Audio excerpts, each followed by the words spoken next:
Hello, and welcome to another edition of All or Not According to Jack with your host, Jack Toledano. And as you can see, part of my chest is disappearing. I'm becoming the invisible man as George and I talk about WrestleMania 40. How you doing, George? Good. It's a good 2 nights. So Okay, so we're going to try and stay with this background as long as possible, as long as George does and I don't disappear and become the invisible man. If worse comes to worse, I'll just take it off and we'll talk, we'll talk without any background. But uh we were just Sue was just talking about this. Hard to believe. She even asked me the other night, what number of WrestleMania is it? I'm like, 40. She's like, 40. Hard to believe that 40 years ago there was something called Wrestle. Yeah, I'm gonna take the yeah, let's just do regular. yeah, I'm gonna take the ring away. But you get the idea. Okay. So no more fade outs. But so basically, who knew 40 years 40 years later, WrestleMania would still be a thing. I was telling George the story that the very first WrestleMania in the early 80s, this was before pay-per-view and before cable boxes and shit like that.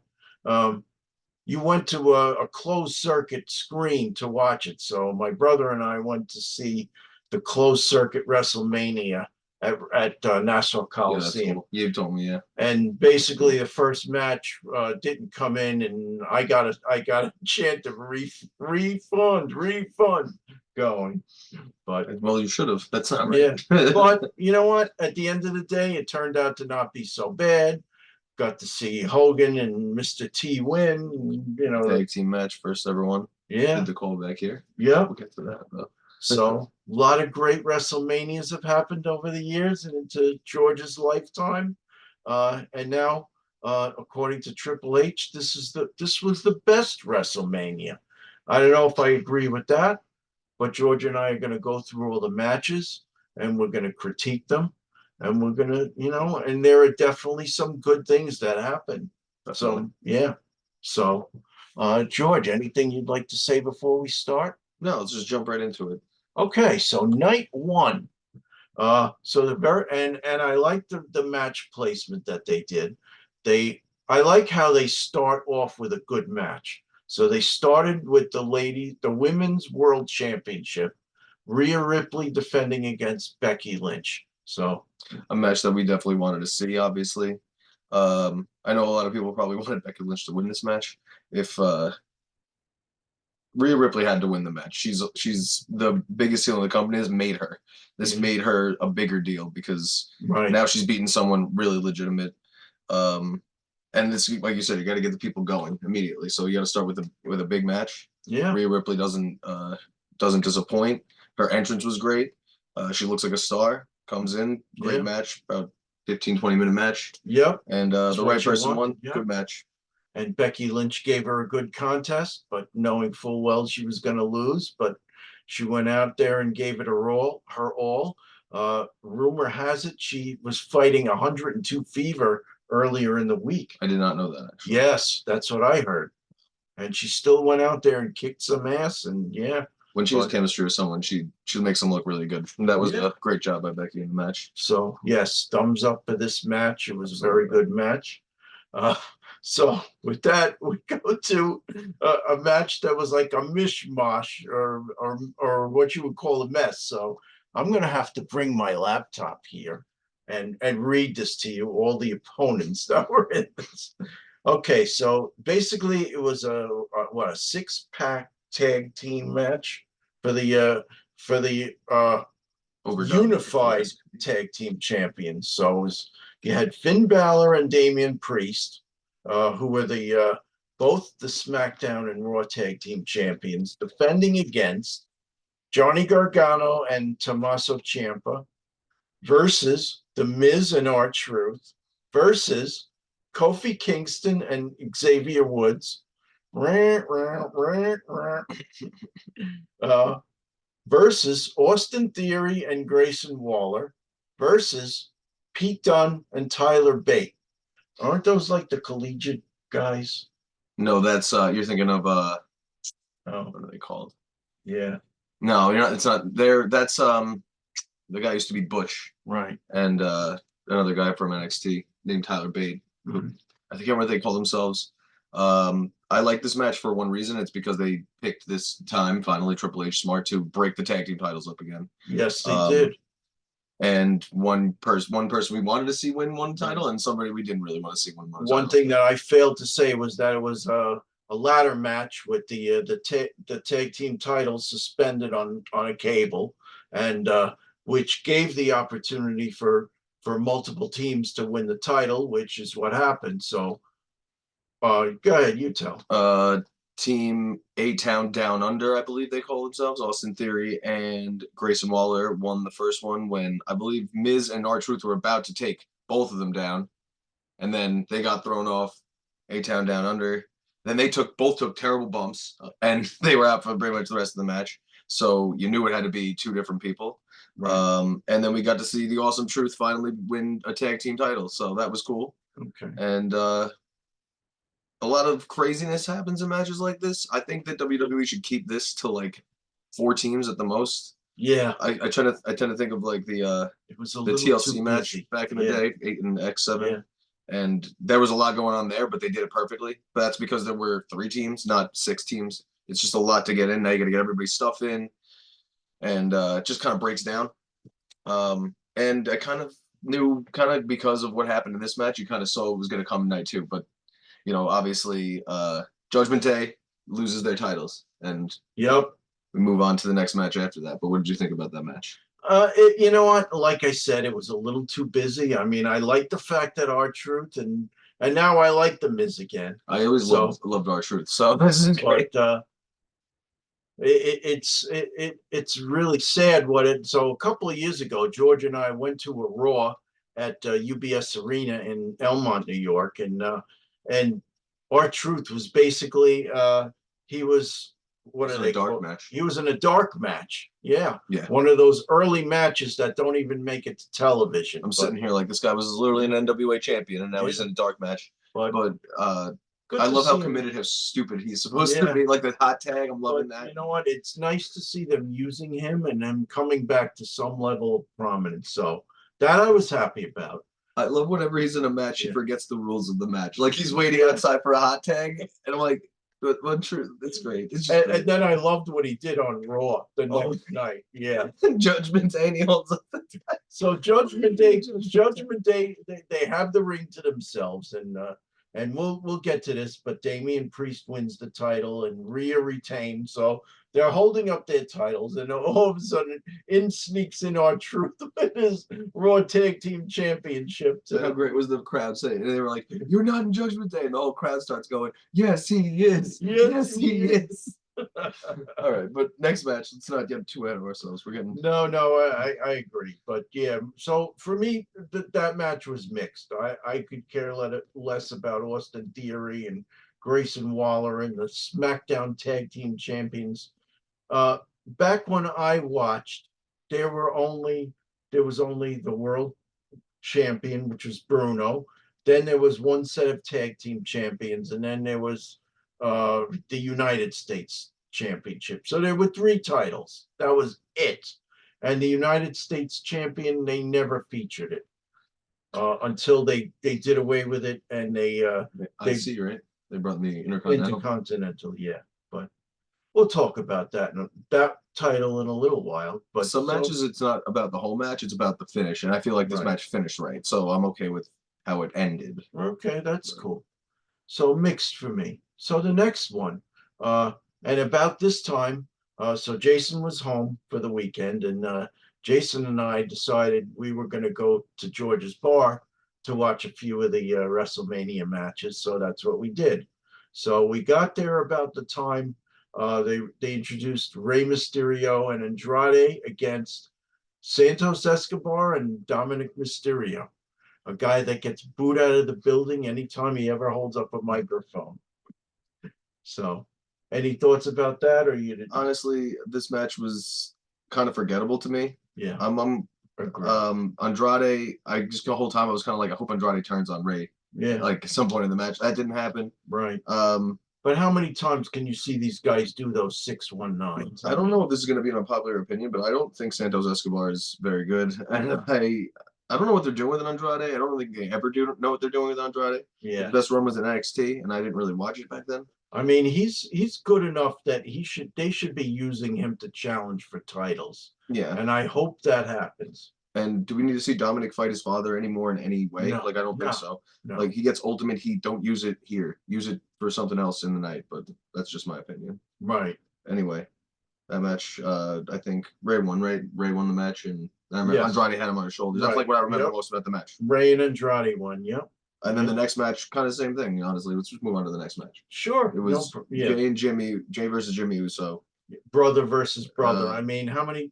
They did it with Brett and Owen Hart. I mean, I just think the concept fell flat. I feel like they've done it other times too, but I can't remember. And that is something that they could have done as a main event in SmackDown, maybe. I agree. I don't think like the night before. Yeah. Yeah, I don't think that needed. It was also just super kick after super kick after super kick after super kick. Shawn Michaels is in the back having a heart attack somewhere. Like, can't believe that this is actually happening. Either that or he's having an orgiastic feast. I mean, no, it's the other way around.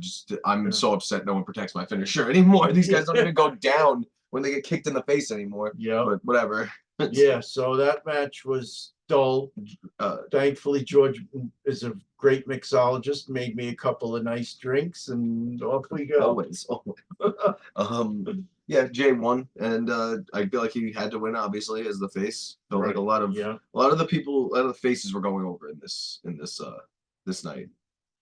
Okay, so next match, you have Dakota Kai, Asuka, and Kairi Sane against Bianca Belair, Naomi, and Jade Cargill makes an appearance. So, what do you think about that one? I think Tony Khan is really bad at keeping superstars. Or using any of them. Yes, because we are going to talk about that more. But you've seen Jade Cargill, in 3 matches now, I guess, including Raw. And she looks like more of a star than she did ever in AEW, and she looks like a superhero. They're billing her as one, obviously. Storm. Right. They're protecting her. Yes, they are protecting her. Which is a smart thing to do. And she's going through a lot of intense training to get her ready. Basically in the future, I want to see her challenge Rhea Ripley. Yeah. I don't care who wins, but I want to see a great match a little bit. And you know what?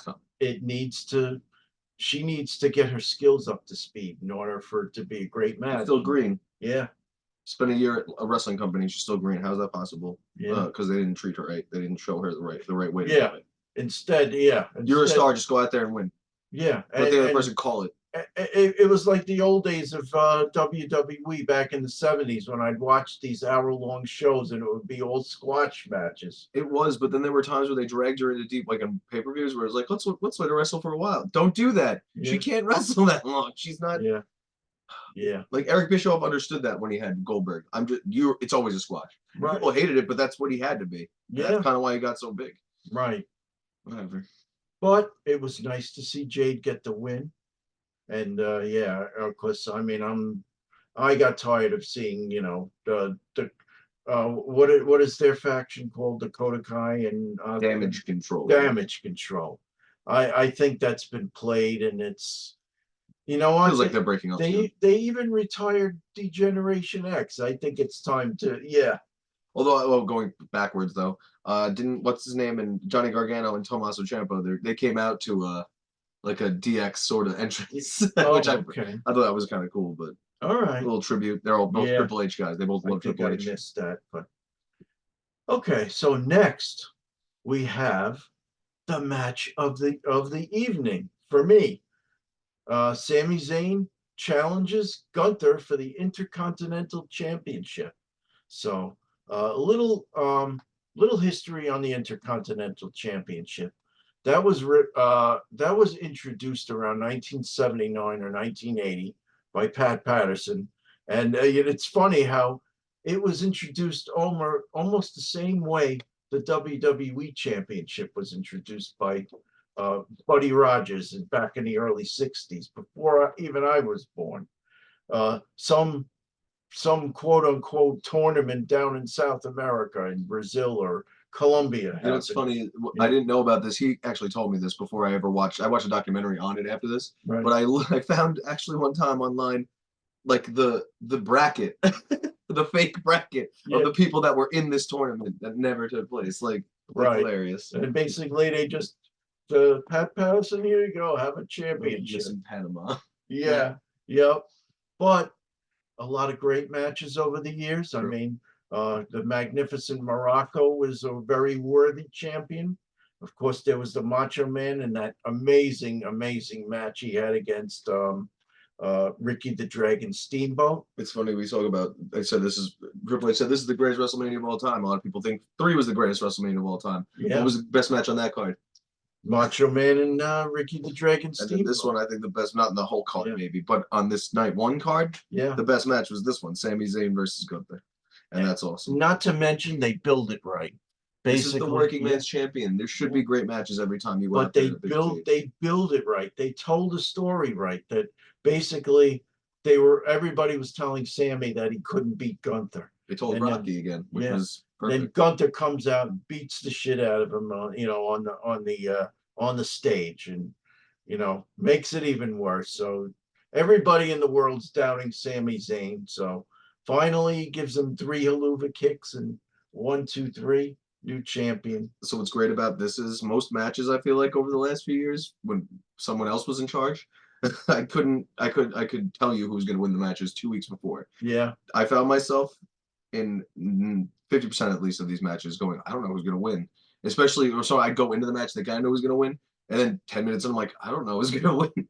This match, I thought Gunther was going to win up until about the last 30 seconds of this match when he hit the 3 haluva kicks. Right. Then I was like, oh my God, he's going to win. With all these false finishes, I mean. Didn't think he was going to win. Didn't think it was. I thought it was Chad Gable was going to be the guy who did it. Right. Clearly, WWE doesn't have faith in him at all, I guess. And that, before we go to the final match of night 1, that's one thing we have to talk about, all these false finishes. How many times can somebody hit their opponent with a finishing move? You can't have somebody hit a finishing move 5 to 7 times and keep kicking out. It just weakens the impact or the drama of the move. I will say that I feel like when WWE does it, it's usually on a bigger stage. Yeah. Whereas I could watch Dynamite and there's like somebody's kicking out of 16 finishers. Yeah. I just don't get that. That's really, I don't know. Those guys are all supermen and their finishers can't hurt a fly. But yeah, there were things that happened in night 1 and 2 where I was like, are they just gonna? I don't think the wrestler should be okay with that. Like, protect your finisher. I don't know. Okay, so the last match of night 1, Cody Rhodes and Seth Rollins against The Rock and Roman Reigns, the Tribal Chief.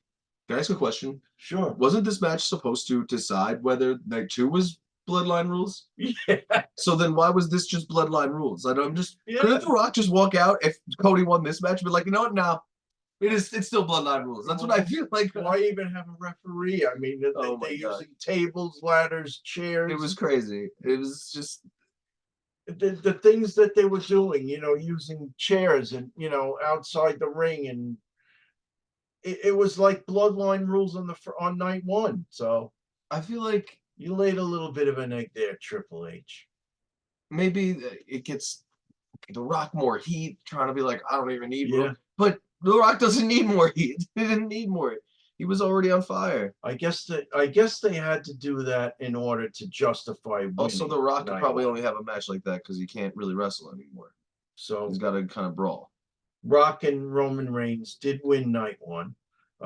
Rock with that crappy move that I never liked, the people's elbow. I used to love it when I was little. So now I get why people hated it. It's like I used to love the 619, and now I'm like, I mean, he didn't even. It's like he drops the elbow on his shoulder. I mean, I didn't really watch Young Rock, but I remember seeing a clip where he's explaining how he came up with that move, and he was basically just like, I want to see if I can get this stupid thing over. Like, even obviously he knows it's stupid, but needless to say, I liked his father better. Rocky Johnson was a great wrestler. I don't know. I didn't He see didn't- Rocky, but I He love didn't have Rocky. the So he didn't have the gift of gab that The Rock has, someone does. but he had the moves. He was great. So anybody who's watching, go back and watch Rocky Johnson on some of those old school videos. Good wrestler. He was very good. He was a good Yes. hand in the ring. Right. So match of night one for me was Sami Zayn and Gunther, with Rhea Ripley defeating Becky Lynch a close second. Yeah, pretty much an agreement on that one. And I thought that honestly, Rock and Roman versus Cody and Seth had potential to be a really great match. Right. And then when they started, it was kind of apparent that it wasn't going to be because they were just Yeah. standing in there. And when you're that big, I guess you don't really have to have a great match because you Yeah. have so much heat and the crowd was going so crazy that it was almost stupid to start the match. You know what I mean? Yeah. But I already got stale to me sitting at home, I guess. If you were there, it was probably crazy, I would imagine. So now night two. Oh, and one other thing we have to talk about. So after Sami Zayn defeated Gunther, I decided I wanted to, leave the bar, go home, watch the final match because I figured it would go for a half an hour. I wanted to watch it at home. So I'm thinking that I would get home and the match would have already started, but no. There was a half an hour lag between the Intercontinental Championship and the tag team stipulation match, and a lot of people were ticked off about that. It takes about 20 minutes to get here from Yeah, where you left. right. You were figuring it was about over when you got Yeah.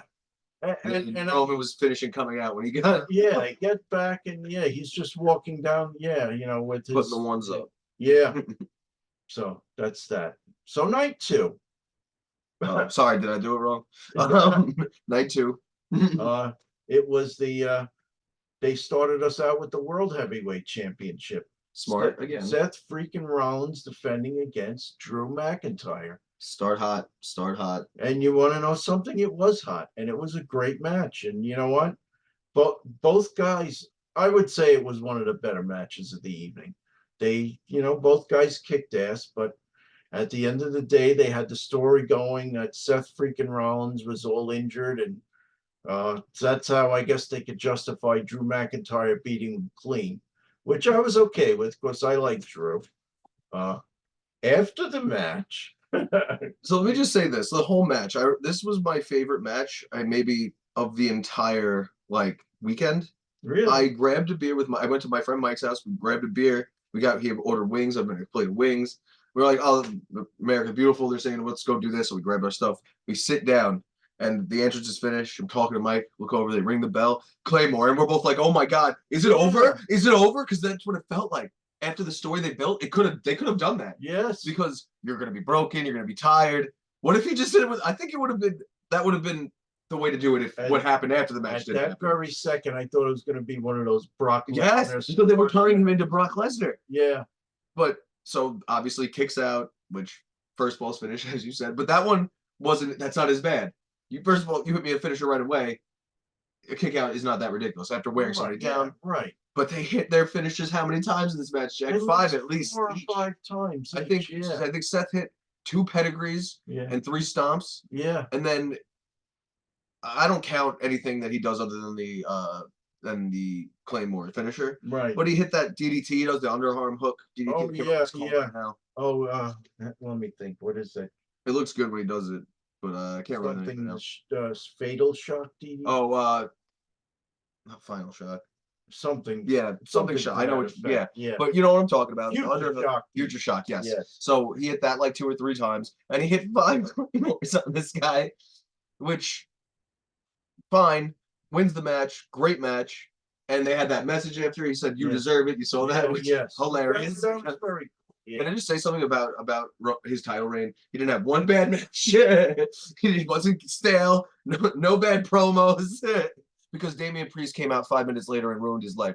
Right after CM Punk dumped him, he has to taunt to CM Punk. Yeah. He shouldn't have done that. Yeah. Crawls up the desk, which got very weird to me, by the way.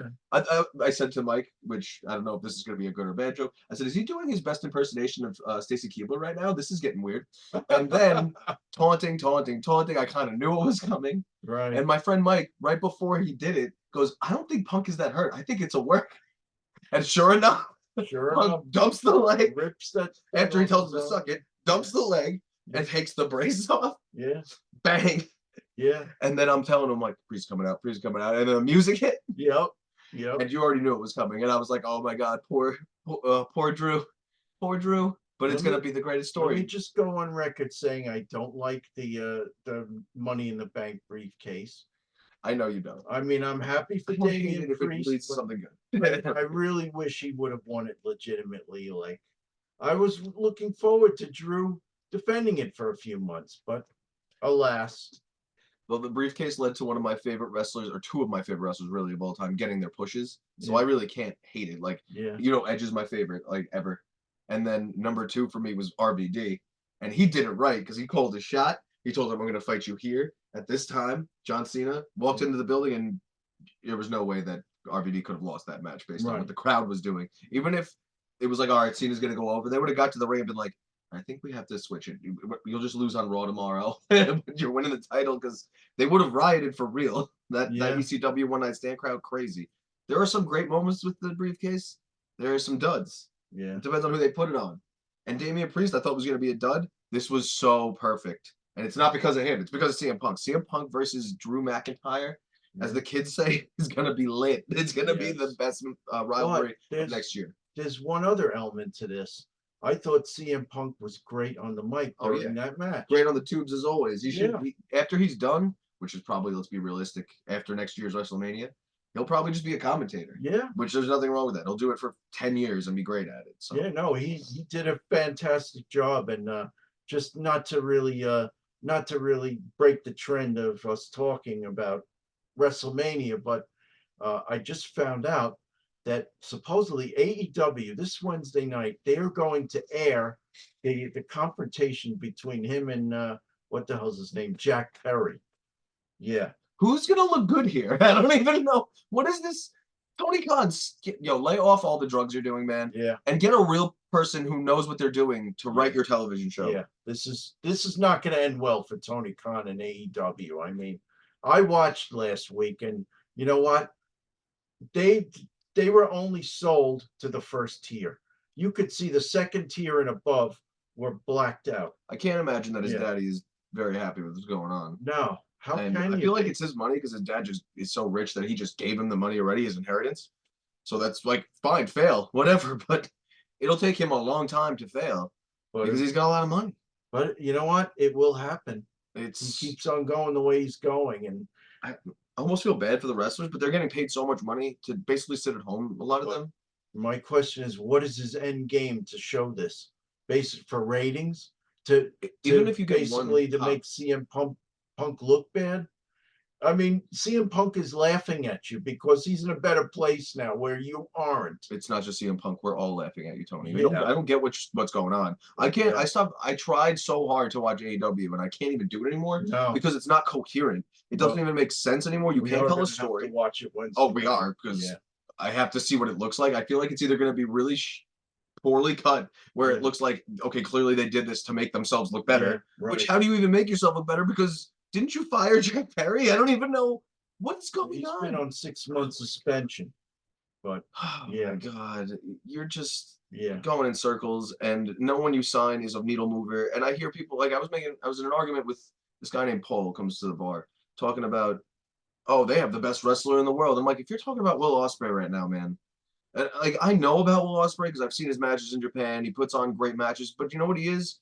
He's Ricochet with like this much more personality. That's what he is. He does flippy dippy cool moves. He can't tell a story. He bores the hell out of me. I'm sorry. Right. All those wrestlers. If you're gonna do a move off the top like that, yeah, and then stand there while the guy you just took out with that move is gonna climb to the top and then do the same thing you just did, why are Yeah. you even having a wrestling match? yeah, I don't even understand what that is. Is this gymnastics class? yeah, Or is it a wrestling match? yes, yeah, Guys in the WWE do that. They either don't show them doing that often. They don't do it every single time. they limit them to maybe 10-20%. Like Kevin Owens hit a moonsault at WrestleMania this week, and it was a bigger deal to me than anything they ever do But because he doesn't do a moonsault all the time. but he's a brawler. That's what you're watching him for. So So when he does something like that, it's like, oh, cool. yeah. So In AEW, you I feel like tolerate it's it, part yeah. of. Don't they make Wardlow do stupid dives? It's like you don't need Yeah. to do that if you look like that. Right. I'm sorry. I get really mad at Tony, but let's move on. I'm not here to crap on Tony Khan. Okay, so the next match, and another funny. I decided, so there's on Long Island, there is this chain of Italian ice places called Ralph's Italian Ices. They are the best. They are, for me, they are the rite of passage of spring and summer. We decided after this match to go get Italian ices, and we really did not miss the 6-man Philadelphia street fight. The best thing about this is I got to see Bubba Ray Dudley. That was cool. Mm, And the crowd went absolutely apeshit crazy because that's where obviously ECW was invented. right. And he was a big component of that. And when he put the glasses on, did you watch the match again at least or no? He put his glasses on at one point. Yes. Yeah. And everyone was like, "Oh, now you're screwed." I caught the tail end of it. But The get the tables part. I mean, Yeah. obviously that ended up being hilariously terrible because they get the first table, but the whole crowd in unison scream, "Get the tables!" And it was a massive pop. They get a table to try to finish this match, and the first table breaks. right. They try to put Cross on the table, it breaks. Now, for the record, so it was Bobby Lashley and the Street Profits Sorry. beating the Final Testament with Scarlett and Paul Ellering, who I didn't see Paul Ellering. He was on the side. Oh, he was okay. there.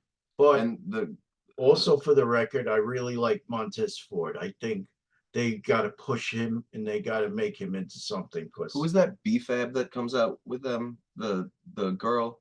She's terrible, Yeah. and her and Scarlett tried to get physical at one point. Yeah, And it looked really bad. And just don't do it. Just don't even come out to the ring. It's a street fight. There should be no valets at all in a street fight. Am I wrong? Yeah. Why would they do that? But didn't make sense. I'm happy at least Montez Ford got his his WrestleMania time. I like him. Hit a nice frog splash through the table the second time because again they tried to put Cross on a table so that he could hit his frog splash. Right. And as soon as he got on the table just said so they had to beat him up more and then get another one. It all worked out, but not a great match. Probably the worst one of this night, I would say. Now, here's a rarity. The next match had no theme. It was just a one-on-one regular match. And that's all I needed because the story they built was so great. So it was AJ Styles against LA Knight. I think that match went, I don't know, 8 to 10 minutes, and LA Knight ended up winning. I do know my wife said something really funny when LA Knight came out because she hadn't seen him before. She's like, "Is that somebody's son?" Oh my God, what? He looks old to me. No, no. Well, because basically what she was saying is that this is a reused gimmick. Oh yeah, it's so many. It's like 3 of them combined. A little bit of himself sprinkled in there, but he's The Rock and Stone Cold and maybe a little like Ruthless Cena aggression when he was talking like on the mic at people. I seriously hope they think should push him. They should push him, but I don't know. I think he needs a new gimmick. Well, whereas AJ Styles doesn't. I feel like a lot of people want to see them pull the trigger on LA Knight, and they're upset with the match he got. But he got AJ Styles at WrestleMania. That's awesome. Yeah, AJ Styles is like a great performer. They put on a great match, and he can fight anybody and make him look good. That's what he did. Who knows? Maybe hopefully they'll get him a better match next year, but we'll see. I think that was a good match for him. But and next year you could maybe push him towards the World Heavyweight title. Well, that was a match I didn't have to walk away from. I kind of liked it. I just think LA Knight's super entertaining. I really like him. So next was the triple threat match. Logan Paul defending his United States Championship against Kevin Owens and Randy Orton. Does this one shock you by how good it was? I feel like every time he goes out there, Logan Paul shocks me by how good he is. Yeah. It's just crazy. It shouldn't shock me anymore. And every time I'm like, wow. The funny thing is, I don't really know his backstory. And Jason, who doesn't really follow wrestling, is like, "Oh, I know him. He's like a YouTube sensation. He's one of the biggest YouTubers. And he's like uber rich. And I never knew this. But Jack's like, is he as big as me? How many followers does he? Yeah, me with my 615 subscribers. Yeah. He's very annoying. He's a heel in real life. Right. And he plays up to that. Doesn't shy away from it. He's great in the ring. He's going to be a great wrestler for a long time. Knowing that, it made my respect for him go way When I up. told Jack, Yeah. I told Jack he does not need to wrestle. He doesn't. He's well off. I think No. he came for money and makes like $20 million a year. All I would ask just from is being feature him. him more. Don't have him on at once every 3 months. I don't think it's happening anymore. He was on Yeah. pretty often the last Right. just the last 3 months in general. He's been on almost Right. every day. I think he's bought in completely. I think there was still training going on here and Yeah, there. Like he was right. still a little bit learning. Plus he's got his podcast, his shows, he's and everything. But I think he's here to stay, and I think you won't see him for like not maybe 3 weeks at a time at the most, Right. and then he'll come back. But It's not going to be months. he and does months. have the crowd participation, good or bad. Yeah, he's getting the reaction. Yeah. And he does great things in the ring. Things that guys that have been wrestling for 30 years could never do in their entire career. Right. So, and he's only getting better. Okay. Got to wrestle Randy Orton and KO. That's probably a dream for him because he probably grew up watching Randy his whole life. Right. And gets to beat them, which is crazy. Obviously, he didn't do it completely clean. He had to. Randy hits the RKO. He gets Randy out of the ring. Hits his amazing frog splash. But Right. I felt like I They knew had he their could win. spots, but yeah. Yeah, it The makes US title it feels makes beneath sense. both KO and Randy Yeah. Orton. For Right. me. Yeah, agreed. They should be going for heavyweight titles. Now this next match, I don't think it needed to be on WrestleMania. It could have been in SmackDown. I'm talking about Bayley defeating Io Sky for the women's championship. I know you're sick of Io Sky because she doesn't wrestle enough, and I'm in the same Yeah. boat. But then she did wrestle, and she was doing stuff again, like she does stuff that I'm like, whoa. Right. When she did the rose plant into the flip, where Yeah. that was crazy cool. She Mhm. does crazy stuff off the top rope, Right. and I feel like they almost protect her because all her moves are so crazy that she Yeah. can hurt herself. Right. I kind of noticed that every time she wrestles, she just leaves it all out there on the line. But And also, Bayley got her moment. I don't think Bayley gets to win that often in WrestleMania. I feel like. Yeah. Right. Yep. So good for her. So what? That match was that somewhere between a 5 and 10 minute match? Yeah, it was pretty quick, and it was like a lot of good spots. Yeah. And you know what I like is the damage control didn't come out.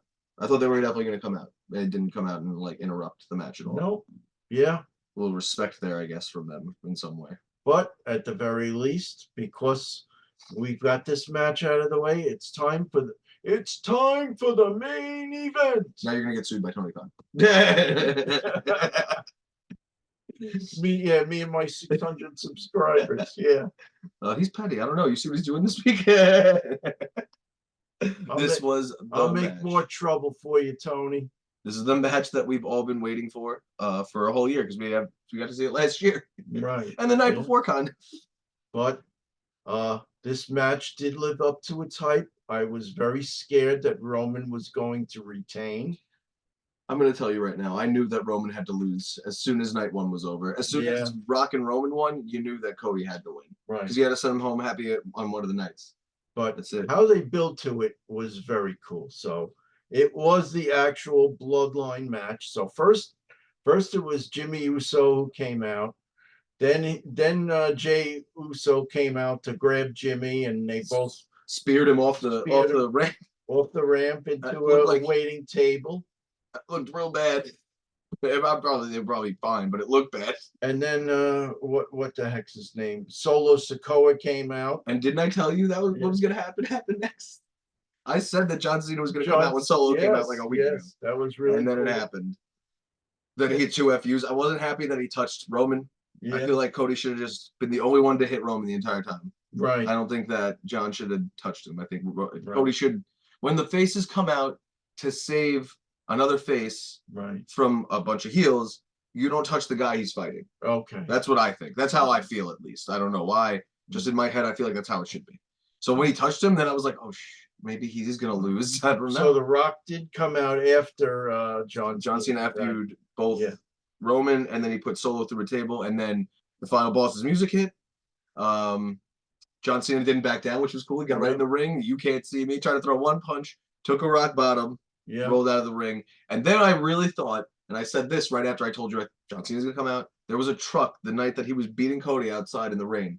When he was beating Cody, there was a truck parked right behind him. And Triple H doesn't do anything by accident. There was a truck with John Cena on one side and Stone Cold on the other side. And I'm like, oh my God, they're going to. So I thought Stone Cold was coming out for sure. And I'm like, here it comes. Stone Cold's coming out. And then the lights went out and a dong hit. Gong. And me and Mike were both like, No, it can't be real. It can't be real. And Jason, who never watches, he was popped, like, right? Did he pop? yes, Yeah. yes, Everyone we did. both If you did. ever watch Sam pop, so I was watching it with his daughter Sam, my fiance, and she's like, "Oh, this is so stupid. I don't want to watch this." But then when the Undertaker's music hit, she goes, "Is that the?" Even she popped for it because she knew who the everyone knows who the Undertaker is. He came out. It's the choke slam. Yep. Disappears, and now it's just Cody and Roman. And then finally, all the distractions aside, finally Cody, Three crossroads, gets the job done, pins him. Cue the tears and the Yeah. fireworks. And then I His mom thought crying. it was I thought it was really cool the way there awesome. a bunch of wrestlers came out. Did you see who was in the ring? One of the kids? Yes, it was Brody Lee's son. I'm sorry, Tony. -1. Sorry. Yeah, yep. Brody Lee's son was there. Yeah, I guess I they saw some pictures. There were some people there for Cody that couldn't come out. Yeah, CM Tony. Punk was there, Sami Zayn was there. It was all very nice. MJF was there in the back. Oh, we didn't talk about Seth Rollins came out in his Shield uniform, which probably that was awesome. I forgot about that. Probably didn't need to happen. Well, actually, it totally did. We should actually touch on that because the reason Cody actually won, because he was about to get laid out by a chair. Roman had a chair, and then he saw because Seth had come in before. He saw Seth start to stand up in his Shield gear, and he just remembered. He went back to when Seth screwed him over and hit him with the chair, and he had to get his revenge. So he wastes about another minute just looking at him, takes the chair, hits him, throws it, goes for the spear, misses. Yes. And that's when he caught him with the three crossroads and was able to win. So he literally was his Shield. And that's an even bigger circle now. That's like that's like 10 years of storytelling and 3 years all combined. It's just great. They did this is stuff you could never do. Yeah.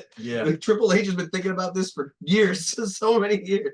Yeah, but I'm sure he had some collaboration from the participants. I feel like they all know where they want to get to, but they just figure it out on the way. Yeah. And they do it like right now you saw it culminate into one great thing that was cinema. Of course, it also depends on who's able to show up and participate, like the extras, like John Cena and The Undertaker, who could make it to the event. That's true. Yeah. That is true.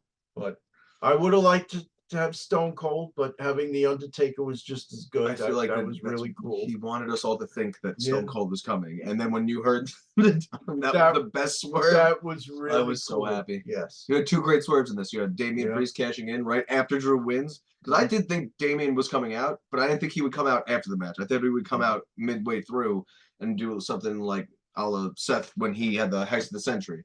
With remember when he cashed in? Yes. Yeah. Yes. I thought it was gonna be like that. So after the win, I was like, I guess that's it. And then CM Punk beating him, then you knew it was coming. But little swerves at the beginning and a big swerve at the end where we did not see Undertaker coming. I don't think it's still not as good as WrestleMania 3 for me, but there were definitely some high points. Now I think they could have shortened it and just had it in one night. Yeah, I think there were certain matches here that you could have put on Thursday on Friday Night SmackDown, and then some matches you could have put on the card early before them, and done 10 matches in one night like you used to do. And I don't think this is. I think this could be top 5 if I went back and looked. And it's definitely in the last 15 to 20 years the best WrestleMania, but I don't think it's better than the next 7. Okay. And I definitely don't think it's better than 3. Right. I love 5, even though I know 5's not up there for people. I really do. I love that tournament. That's the tournament.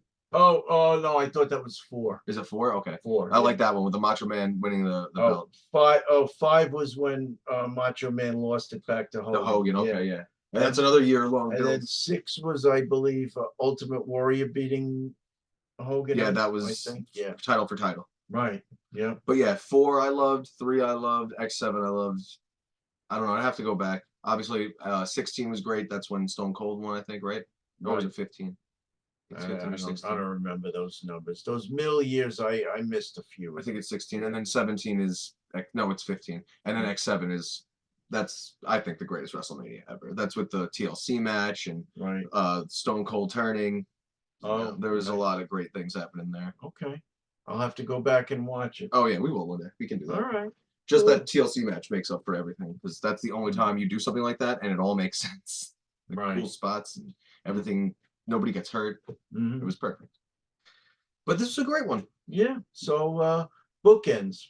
first match of night 2, Drew McIntyre beats Seth Rollins, then loses it to Damian Priest, but the Money in the Bank cash in just hilarious, man. and then Bloodline rules match. You know what? I take back anything I said about you, Roman. Great match. We're gonna look back, and I told you this. Did a good job. I told you this during his reign, where you're getting mad. I'm like, but it's great, and we're gonna look back on this like it was great because it was. Right. And you look at the matches he had, and people say he didn't have enough matches. They were all great matches, almost all of them. There weren't too many bad ones. A lot of really good builds, yeah. And he knows how to tell a story. He said it at one point. This is cinema. This isn't, you know what I mean? He was telling an actual story, and he was the best story in wrestling for 3.5 years. Yeah. And now he's gone. So Cody. I always talk about guys like you where it's like I loved him for the last 2 years, right? Cody was my guy. And now he's there, and I'm already like, now what do we do? So now the question is, how long does he hold on to the title? I don't think any longer than 3-4 months. I think maybe he holds it till like SummerSlam, a little after maybe Survivor Series. That'd be a long time. That's like 6 months. I think you'll be sick of him in like 3 months. Yeah. If he starts to get booed a little bit, they have to take him off. Well, of course, the dynamic maybe years ago.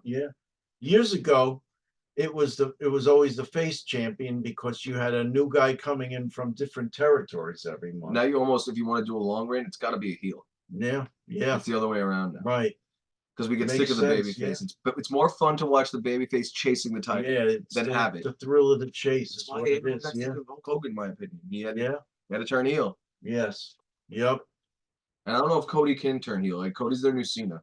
He's doing all these Make-A-Wishes, and he's great with the kids. I don't know if he'll turn heel, although I think he could do it and do a great job. We've seen him heel before in the company. But I could see if they ever come to terms with Brock Lesnar, him coming back and taking the title off of him. Maybe. And I've been hearing rumors about that, so maybe. Yeah. I could think Gunther. Maybe it's Gunther, yeah. So whoever, also he could just get cashed in on and get screwed. Yeah, that too. I wouldn't, maybe, you know what? Maybe Finn Balor wins it. Now they hold everything. I don't know. Yeah, yep. We'll see. But, so that's it. WrestleMania 40. Put it in the books. Great match. Great card. Thank you, Hunter. Triple H. You're doing a great job. Keep going. Yes. Awesome job, Triple H. Yeah. As they said, the Triple H era has begun. Thank God. So, yeah. Thank God. So let's see where it goes from here. Hopefully we have a lot more of these positive shows about WrestleMania. And I'm sure we will, because he knows what he's doing. Right. He's got plenty of years left doing it too. So thank you, Triple H. With that being said, this is another episode of All or Not According to Jack in the Books. Thank you for watching. If you like what I do, please subscribe. And for George, good night all. Have a good one, everybody. Thanks. Bye.